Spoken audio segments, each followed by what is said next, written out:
Welcome. Thanks for tuning in. We're going to talk about the best way to playing off leaking in your one-night stand's bed. What you do is keep a ketchup packet or a few blood capsules in your purse right next to the bed at all times. And when this unfortunate and likely situation were to happen, play dead. It's better to have them draw conclusions rather than having to explain yourself. And when he dips out to call 911, book it.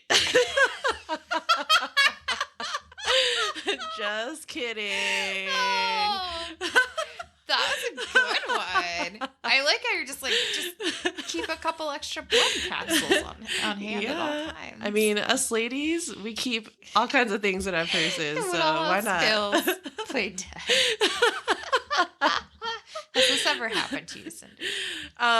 No, not in a one-night stand. In a relationship? In a relationship, sure, yes. It has happened, so it's all good natural, advice. ladies. It's coming from a very real place. Exactly. But hey, if you want to use that, go for it. Hey, that's some good advice. It can be pretty funny. Oh, man. Well, that was Cindy with the intro. And I'm Laurie. And this is Damsels Getting Deep. Damsels Getting Deep. Wow. Today we are talking about female writers. So last episode we highlighted some female musicians. And so now our theme is lyricists without the music. Yeah. Yeah, because every lady needs to be a little book savvy, huh? Yeah, you got to read up. Mm-hmm. Books. Books. I like big books and I cannot lie. You Other librarians can't deny. Oh, the librarians can't deny. When a book comes in with a lot of pages. You get... checked out. Yeah, checked out. Get read. Oh, snap. We should always make up songs on the fly like that. I know. I was thinking that I need to, one of these days, just turn my Damsel of the Week, just turn it into a rap. Yeah. Oh, so yeah. That's coming soon. And also, I'm really excited. We have our first real life Damsel of the Week current. Yes. Who's going to be in the studio with us next episode. Yes, and that will be my sister, Wendy. Oh, yeah. So you'll get to hear all about Wendy. She is pretty amazing. Yep, I kind of think so too. So you get to hear her story next episode. Yeah. So, do we want to maybe talk about how our 30s were so far? Oh, yes. Yes. So one of the topics we're talking about today is turning 30. Both of us have experience in this area, unfortunately. Well, fortunately, right? Yes, Because what's the fortunately. alternative? Just die. Yeah. Yeah, No. so, yeah. Okay. Cindy is 30 years young. Mhm. I am 31. Yes. So let's talk about turning 30 and all that entails. Oh, man. Well, when I was 29, what is it now? So like long ago. 8.5 months ago, something like that. Way back. I was dreading it. I was like, what have I done with my life so far? And like, just pretty much getting down on myself. But actually turning 30 has been really good to me. Hey. I've gotten a lot done this year. And I apologize. My flabiness. Cindy has coronavirus. No, I don't. Yeah, she has a cold. Yeah. Well, we think she has a cold. We're hoping she has a cold. No, yeah, I think if you don't hear from us in a couple of weeks, you could safe to assume the worst. Oh, no. But no, I've definitely felt these kind of symptoms before, so it's definitely not corona. You're familiar with those. Yeah. But anywho, yeah, no, the 30s have really treated me well, and I've developed myself career-wise this year. Yeah. I have started a new job as a tax collector, and I love it. And like, I set myself a goal to eventually, become a tax collector for the IRS. Like, that is She's my new coming goal. for you. I know. Y'all are getting trying audited. to develop my skills and my skip tracing skills, tracking people down, and damn. yeah, it's super fun. It's really fun. I mean, some parts of it are disheartening, but I mean, disheartening. Yeah, because like sometimes you have to deal with people that are like really down on their luck, and so that aspect of it be a ball buster. Yeah, and I hate that. But other than that, like, there's some people that really try to get away with stuff, and I'm there to stop it. So it's kind of that's right. Don't mess with kind of cool. Yeah, I would agree. I think I built up turning 30 like it was like the end of my youth, this huge thing, and I woke up the morning of turning 30. I felt the same as 29. I tell you, I just feel like I've been riding that 29 wave all the way to 31. And just as I got used to turning 30, then I was 31 all of a sudden. It happened real quick. And how's 31? 31, tons of fun. Yeah. Tons of fun. Yeah. 31. But there are a couple differences that I notice. Oh, okay. 30s versus 20s. Do you have some of those differences that you... Oh my gosh, yes. What you physically? Oh, it freaking sucks. I mean, physically, as in like, your body is aging, and, you feel things that you didn't feel in your 20s, and like going what? out. Like going out and like drinking and stuff. Drinking hits me harder. Yeah. And the hangover's real. I can get a hangover without ever getting drunk now. Mm-hmm.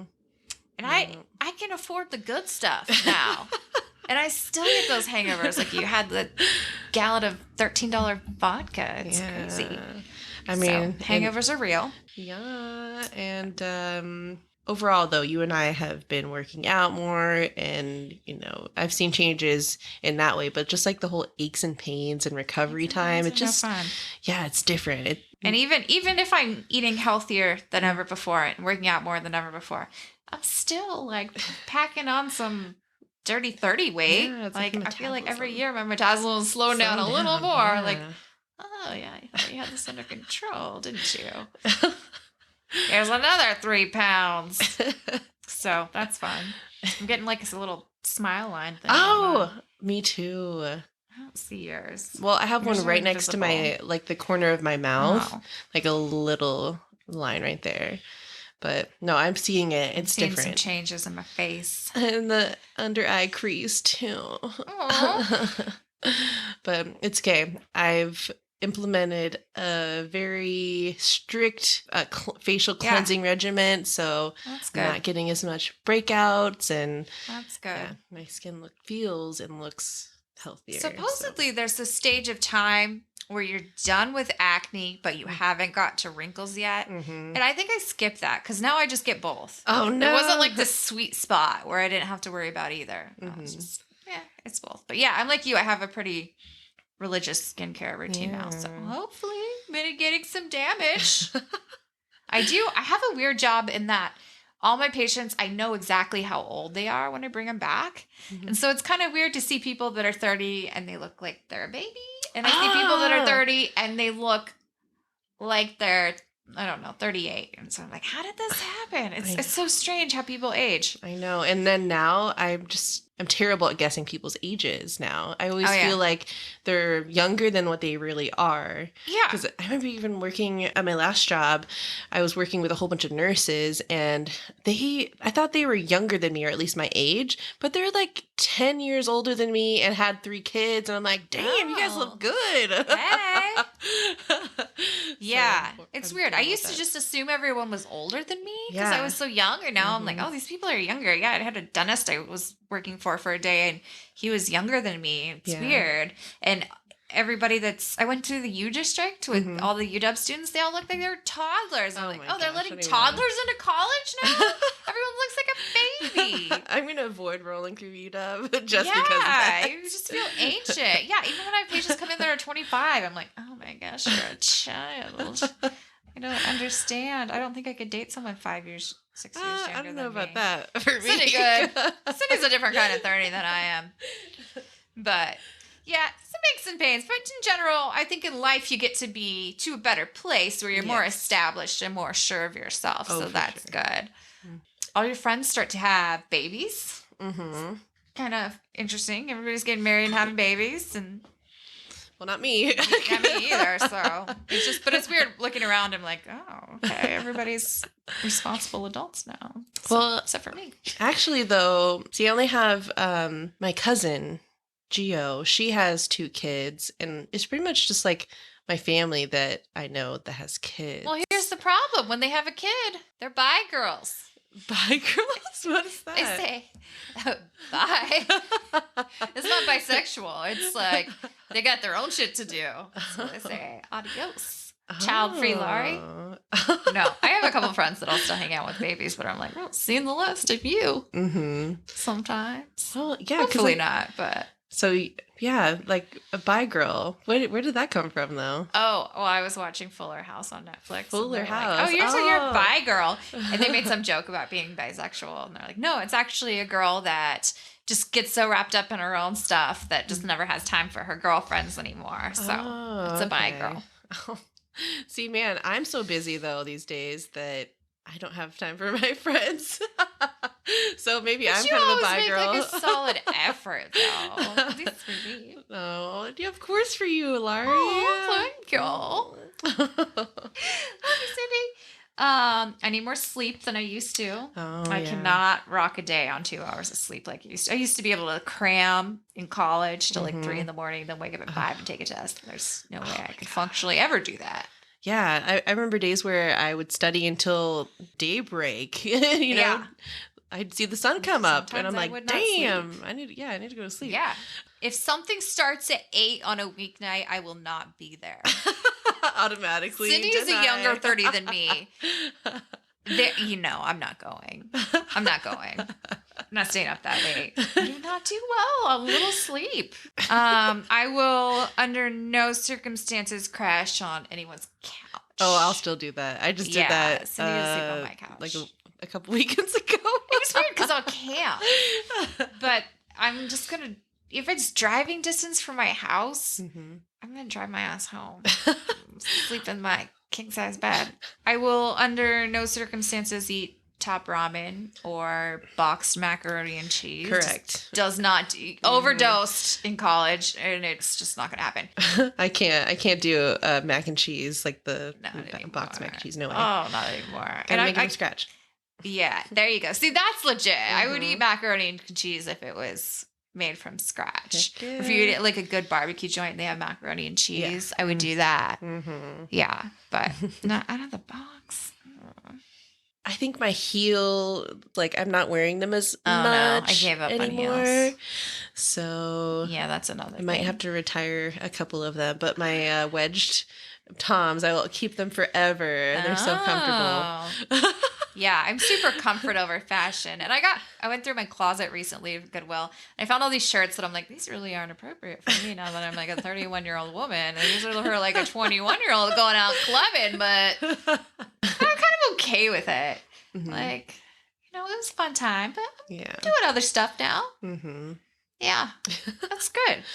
Still young. And I still feel like I'm like healthy, so physically I could do whatever I want. Yeah, and you can go buy a pair of new heels if you wanted to. Yeah, like nice ones. Yeah, like we can afford. That's another thing I do now that I'm older. I don't buy the quantity of stuff I buy, but the stuff I buy is higher quality. Yes, I've learned that lesson.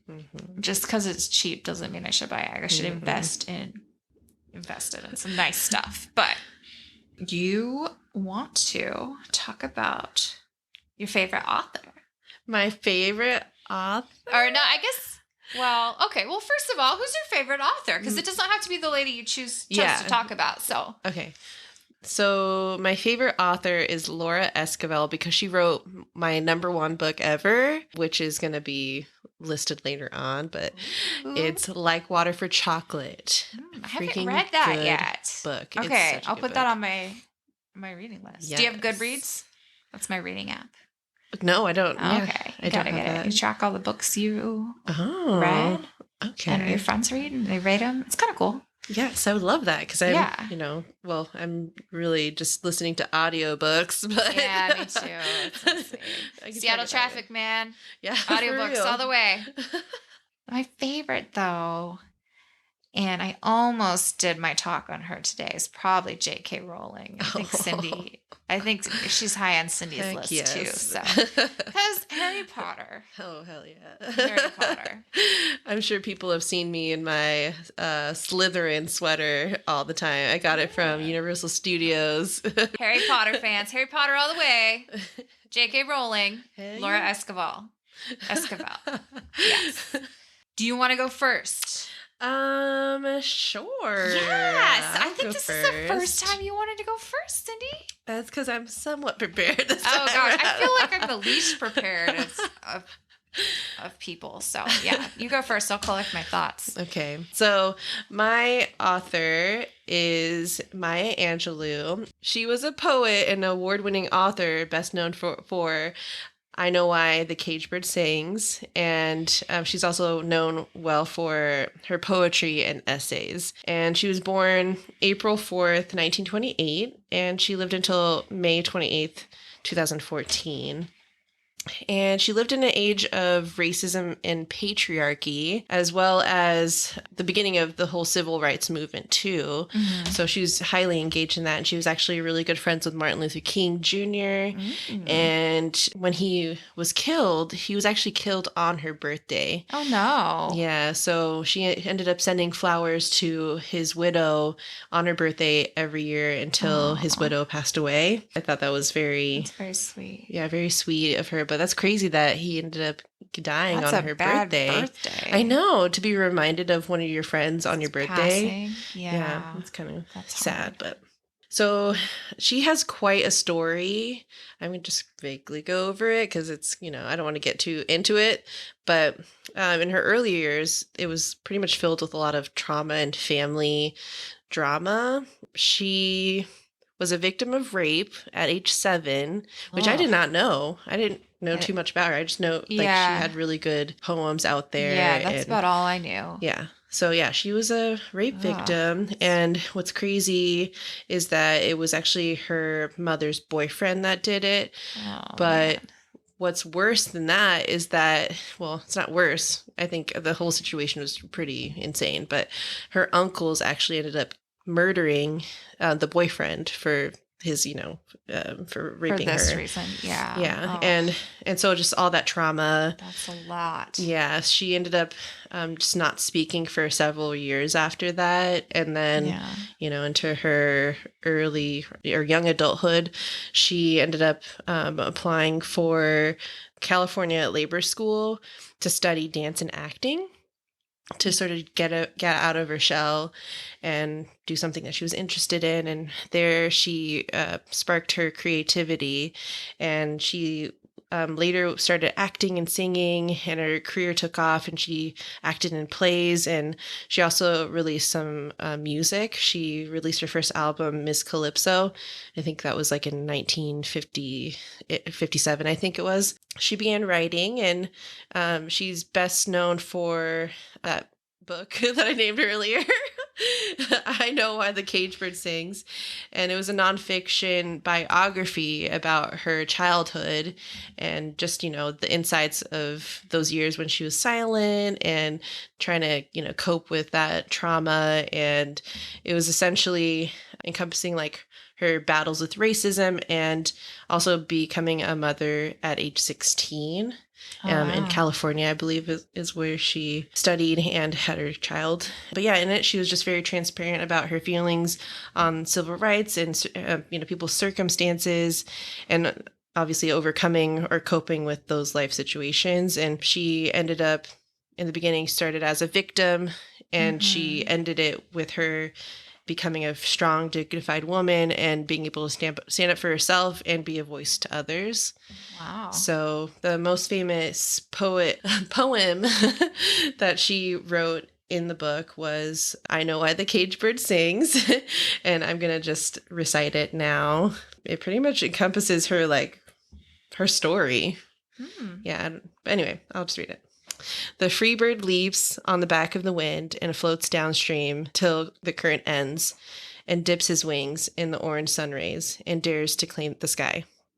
But a bird that stalks down his narrow cage can seldom see through his bars of rage. His wings are clipped and his feet are tied, so he opens his throat to sing. The caged bird sings with fearful trill of thin unknown, but longed for still, and his tune is heard on the distant hill, for the caged bird sings of freedom. There's more to it, but in my perspective, it's the bird is her, obviously, and like she sees all these opportunities, but she's sort of held back by her circumstances. Yeah. But, you know, you can still dream of it and, try to achieve it. Another line in further on in the poem just sort of describes like, yeah, trying to work through it. Mm-hmm. But it's good. And then there's another one too, another poem that she wrote that was on aging, which I thought was kind of appropriate. Okay. What you got? So it goes, when you see me sitting quietly like a sack left on the shelf, don't think I need your chattering. I'm listening to myself. Hold, stop. Don't pity me. Hold, stop your sympathy. Understanding if you got it, otherwise I'll do without it. When my bones are stiff and aching and my feet won't climb the stair, I will only ask one favor. Don't bring me no rocking chair. I like that. That's good. And yeah, there's more to it too, but nice. Yeah, so I really like poetry. I've always really been drawn to poetry ever since I was younger. I even did, I'm turning this about myself now. All right. But no, yeah, the reason why I chose her was because I love poetry. And even when I was younger, I would write poems, and I actually found one of the journals that I would write in when I was growing up, and I had some good stuff there. Nice. That's a really good one. Yeah. We're going to talk about some of our top female written books later on, but I just finished a book. It's called The Moment of Lift by Melinda Gates. And one thing that she was talking about in the book was having the resiliency and, the emotional strength to absorb trauma so that you're not passing it on to another person. Because a lot of times when people are hurt in such a major way, the cycle will just go on and on and on. But I really like how you're explaining how Maya Angelou, she took that trauma and she took that strength that she got from that and turned it into art and poetry and such a creative outlet, and dealt with that in such a healthy way. And it's really inspiring to see somebody with all those, horrific experiences and those setbacks to just move forward and keep pushing on, and not only for herself, but then this whole civil rights movement and just really, fight for a whole race of people. It's pretty incredible. And it's so timeless too. Yes. Yeah. Oh my goodness. Thank you. You're so articulate, Laurie. Yeah. Well, that was a really good one. I enjoyed that. Thank you. And thank you for reciting that poem. It was beautiful. Now I have to go read the book because I got to admit I haven't. I honestly haven't either, but I've definitely heard of her, and I've heard of the book. Yeah, and I've heard that poem before too. Yeah, I just have never read her actual book. Yeah, but those poems were beautiful. Yeah, that's a really, really good choice of person. Thank you. Good job. Well, my damsel of the week is Agatha Christie. She is the queen of mystery novels. Have you heard of Agatha Christie? I have heard of her, actually. Have you read? Unfortunately, no. Have you seen a movie? Murder on the Orient Express. Yes, I have. Yes, I have. So Agatha Christie wrote that book that inspired it. And I believe she also might have helped create the original movie. Okay. But Agatha Christie, she lived from 1890 to 1976. Agatha Christie's mother was kind of eccentric. She thought she was clairvoyant, and she kind of had some radical ideas. So one of these radical ideas that came to her was that Agatha was not going to be allowed to read until she was at least 8 years old, maybe longer. Wow. I'm not quite sure why, but she did not want Agatha to learn to read. And the rumor has it that Agatha taught herself to read, and they caught her reading out loud. And then at that point, her mom was like, fuck it, if she's going to read, let's give her the greats, and just poured books on her. So I thought that was interesting. She taught herself. Might have had, I kind of have a feeling she may have gotten a little secret help with from some nannies or housekeepers or something. Okay. I don't know. Maybe she taught herself. That's what the internet said. So it must be true. That's right? super cool. I mean, yeah, sure. Yeah, very young. She was all about reading. She didn't spend a lot of time with other kids. She spent a lot of time with animals. Her other siblings were much older, so she was the only child in the house. Unfortunately, her father died when she was only 11 years old, and that was kind of what she considered the end of her childhood, because their family kind of fell on some hard times after that, and things were never the same. She did spend some of her childhood abroad, and I'll get into that a little bit more later, but she was a very well-traveled person, and that came out in her writing. She started writing partly as a bet with her sister, who said she couldn't write a good detective story, which is hilarious because she's written like 50 of them now, and she's the queen of detective novels. Awesome. And partly it was to distract herself from the problems and the woes of World War I. Awesome. She also later on, living through World War II, she was very prolific in her writing during that time as well. So such a good way to channel that energy. She got quite a bit of rejection before she was ever accepted.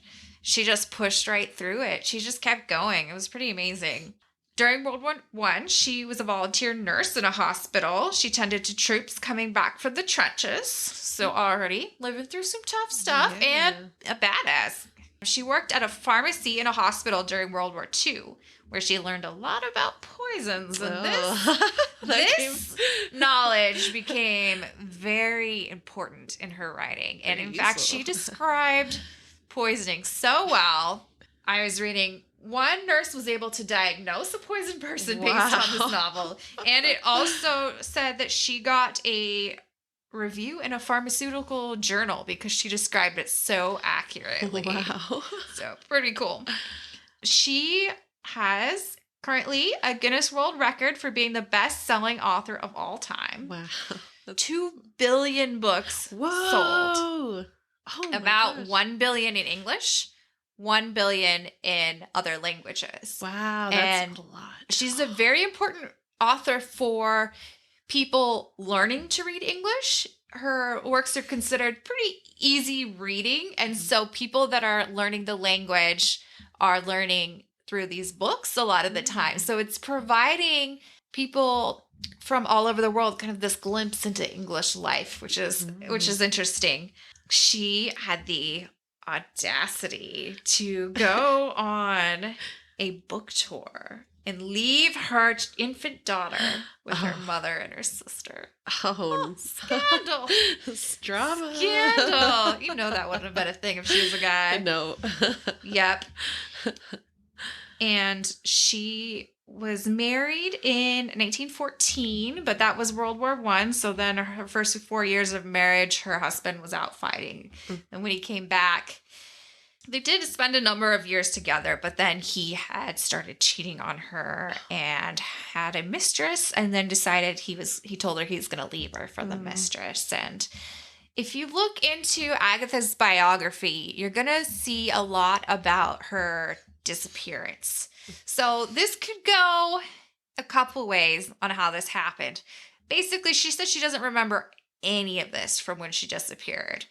And her mother had recently died. Her husband left her. She had some kind of mental breakdown and disappeared. Other people say that she staged it with her flair for mystery. But so whether she gone girled him or not is up for debate. But basically, she said she was going out on a drive. She wrote a letter and left. And then her car was found abandoned in some woods. Yeah, and so everyone's fishy. Like, there's foul play. She's gone for like 10 days. They find her husband. Her husband's trying not to bring the attention to the fact that he's got a mistress. Yeah. They're looking at him like, oh, did you kill your wife? Yeah, nobody can get hold of her. 10 days later, they find her at a hotel, checked in under the mistress's name. It's kind of crazy. Yeah, that just makes me think that she, like, honestly, if you want to disappear, you wouldn't leave a note, right? You wouldn't leave a note. She just said she left a note saying, "I'm going on a drive. Okay. I'm bored. I'm going on a drive." Something like that. Nothing indicating she was going to be gone for a long time. And she left the young child with the housekeeping staff. Yeah. And then just radio silence. She staged it. Like, she totally staged it. Yeah, it's like, I want to give her the benefit of the doubt, but yeah, and the whole, like, she left her car. It was open, so it looked like something happened. Like, she just wanted to make the husband worried or something. I don't know. But you're going to hear a lot about that if you look more into Agatha Christie.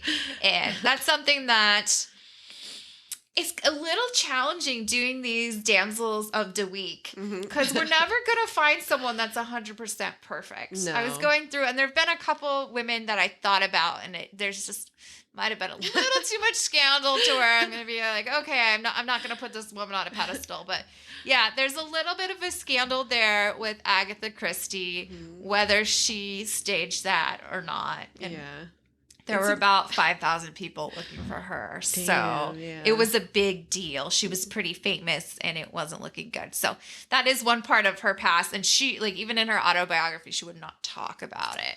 So it was obviously a very dark time for her. Yeah. But, yeah. Yeah. My husband, or my hypothetical husband, were to leave me for somebody else, I mean, I would go out with a bang.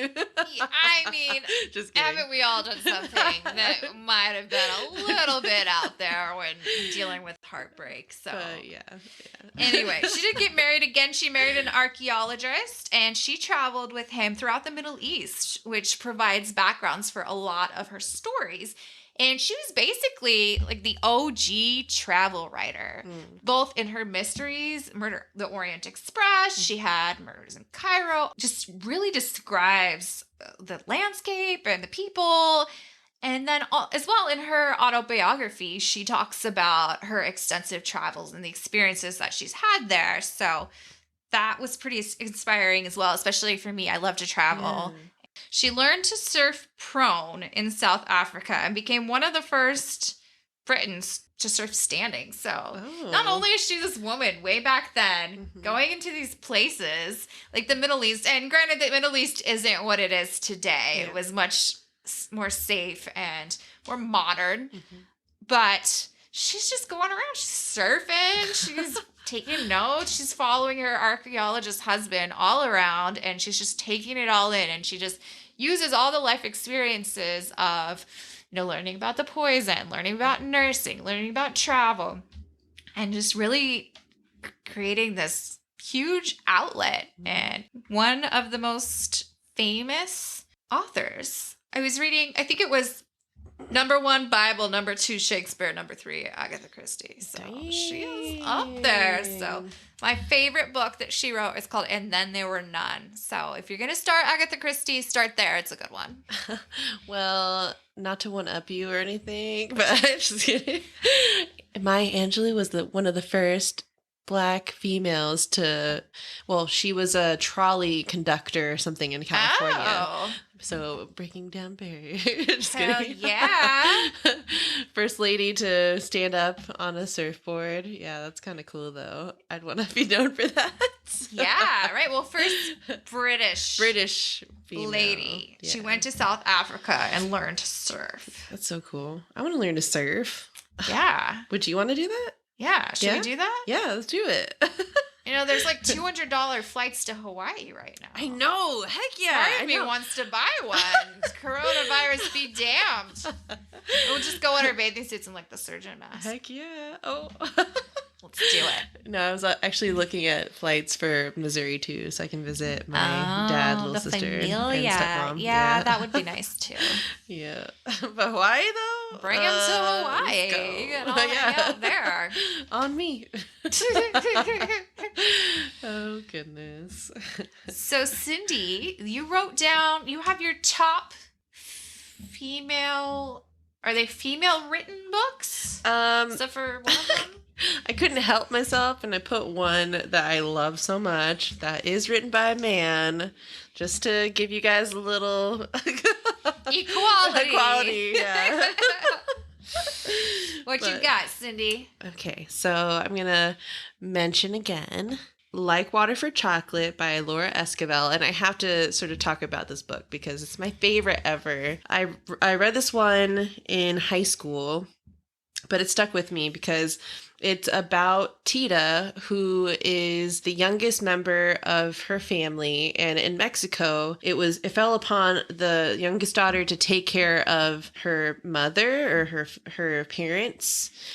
She couldn't. Youngest. Yeah, she couldn't get married. She couldn't do any. She couldn't be independent and going off and doing her own thing. Yeah. She had to stick around and take care of her parents and her mom. Her mom was super strict, and she would just, if Tita, in this case, she starts to fall in love with a man, she cut it off. And what's cool about the structure of the book is that every single chapter begins with a recipe, and the recipe is to a dish that sort of encompasses what the chapter will be about and sort of sets the tone of what they're going to be talking about. But essentially, so she falls in love with somebody. I believe that person eventually falls in love with her sister, but then their love, it's a little scandalous because then they start to develop their own little situation on the side. Because she can't marry, she can't, all she has to do is take care of her mom. Rough. And parents. Wow, yeah, so read that book. It's a really good book. It's very risque. Oh, snap. No wonder it's really your spicy. favorite, Cindy. Okay, and then my next one is Pride and Prejudice by Jane Austen, of course. I love the movie, so I read the book and I love the book. You read the book, you loved it. Okay, so this is another confession of books I haven't read. Oh, Pride and Prejudice. I love. Give me like the cliff notes. Well, you need to watch a movie because the movie pretty much is perfect. It's the movie itself. I love the visuals because you get the connection between, a person living in that time with nature. Nature was just all around you, and you don't really get that in our day and age unless you live out in the sticks, that kind of thing. So it's about Elizabeth Bennet. She judges Mr. Darcy. I forget his freaking first name because they always call him Mr. Darcy. I like that. You want to finish the podcast in that accent? Wait, what? Do you want to finish the podcast in that accent? Sure. Okay, so Mr. Darcy. No, I'm just kidding. That was pretty good. Well, in the beginning, she sees him as this really prideful, uppity dude that's like super judgmental of other people. Was he prejudiced? Yes. Was he prideful and prejudiced? Well, the thing is that Elizabeth discovers that she herself is also very judgmental of him, and they end up falling in love because she judges him for things that he did, but he pretty much had good intent for the things that he was doing. Okay. And she just completely just had her own opinion about him. And in the end they fall in love with each other, and her parents are like, what? We thought you hated him. And and I love that fine line between love and hate. Yeah. Nice. So, yeah, okay. it's Well, you made that sound interesting. I just look at it and it's like real thick. It is it's really long. All right. But... Okay, that one's on my list too. Then I'm gonna do it. You reminded me when I was saying, "Oh, give me the cliff notes." I was watching Jimmy Fallon yesterday, and they were talking about really bad summaries of movies, and this movie was actually based on another one of my favorite authors, Suzanne Collins from Hunger Games. Oh, yeah. And the bad synopsis of Hunger Games was, girl ruins her sister's chance to be on TV. Oh my gosh, that's so funny. So that's the synopsis if you haven't read Hunger Games. Girl ruins the chance for her sister to be on TV. Oh man, that's hilarious. All right, what else you got? J.K. Rowling, Harry Hell Potter yeah. series. Sorcerer's Stone was my favorite because it was the first one That's the that I ever first got one. as a Christmas present from my aunt, my Tia Nice. Omi. And I Can even you- remember she included a little owl Oh, bookmarker that sort of, had googly eyes. so so cute. vivid in my Can memory. Can you give me one Harry Potter quote? Oh, shit. It's been so long since I've read them, but I know. I'm trying to think of ones I know. When Hermione goes, it's Wingardium Leviosa. Not Leviosa, it's Leviosa or something like that. Leviosa. Yeah. This is how you do it. She's the best. She knows everything. And then Wuthering Heights by Emily Bronte. Oh, you like the classics. I do. You like the classics. I'm more of a modern book. Yeah.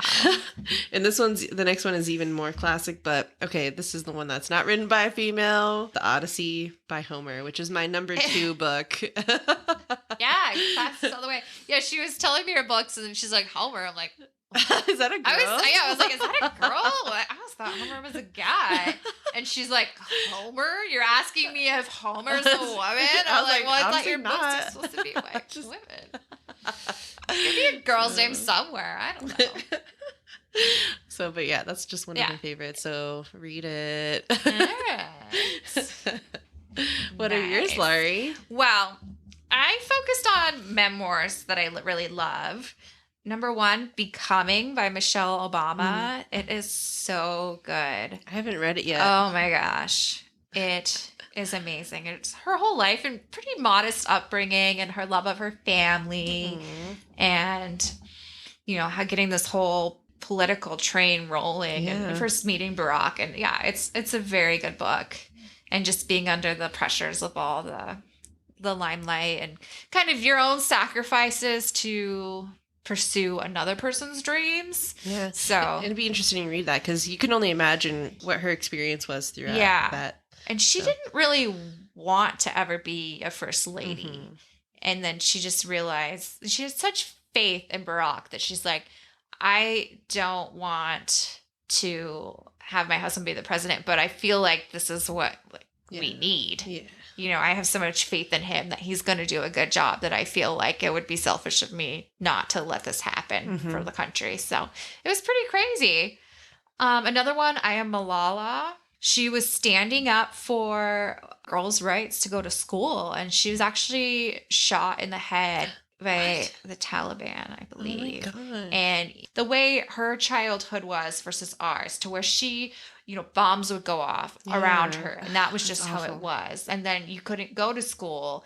And she talks about learning English by watching Ugly Betty. It's just very interesting. And it gives you a lot of perspective about somebody who's a little younger than us, but just the world that they lived in and how they grew up. It's a really good read. I highly recommend that. Okay, let's go to my list too. Yes.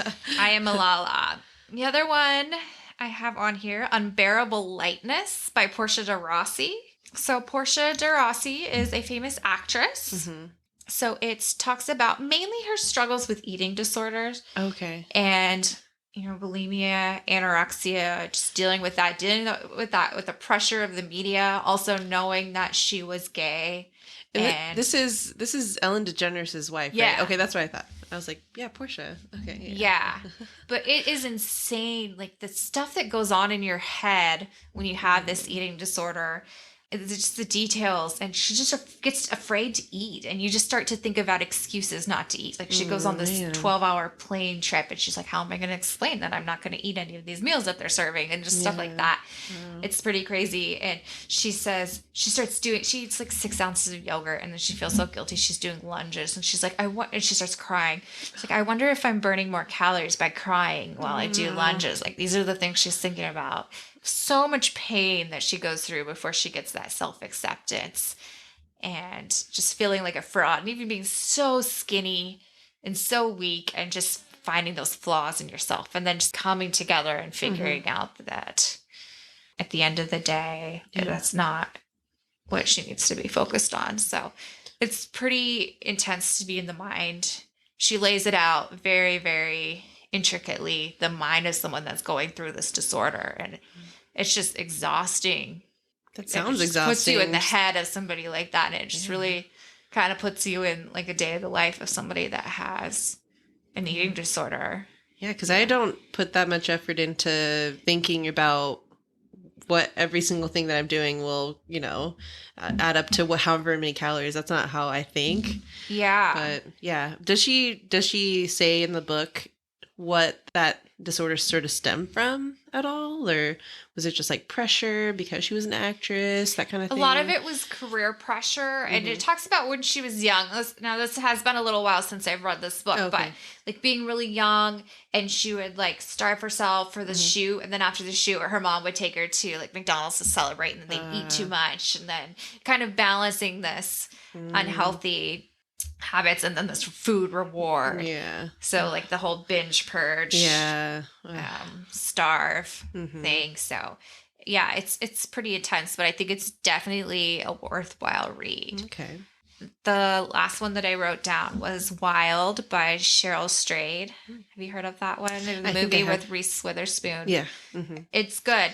And it talks about, she was a troubled lady, and it was just about how she finds healing out there. And it was another thing, kind of like some of these other women that we were talking about. It's like all this stuff can happen to you, and just to make that conscious choice to process it in such a healthy and productive and positive way is pretty incredible.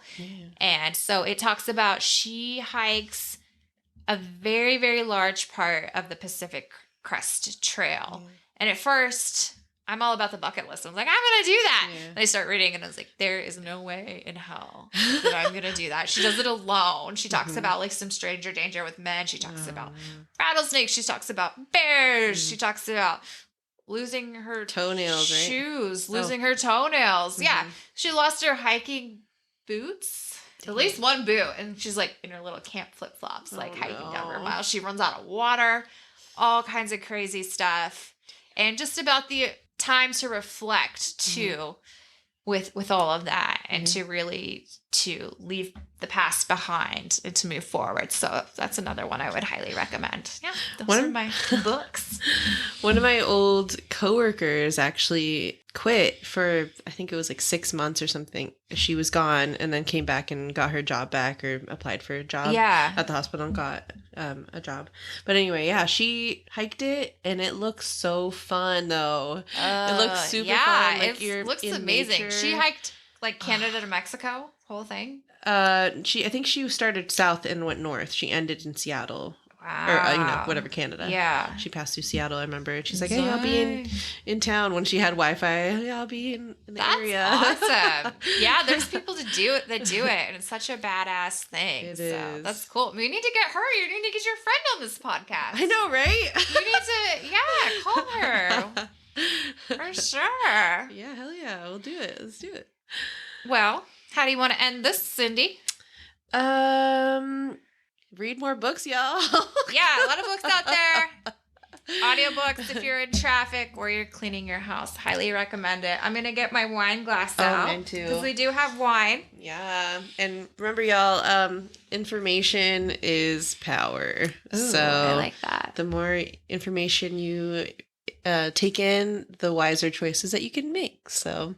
Hey. And always carry a ketchup packet. Oh, yeah. Or blood capsules.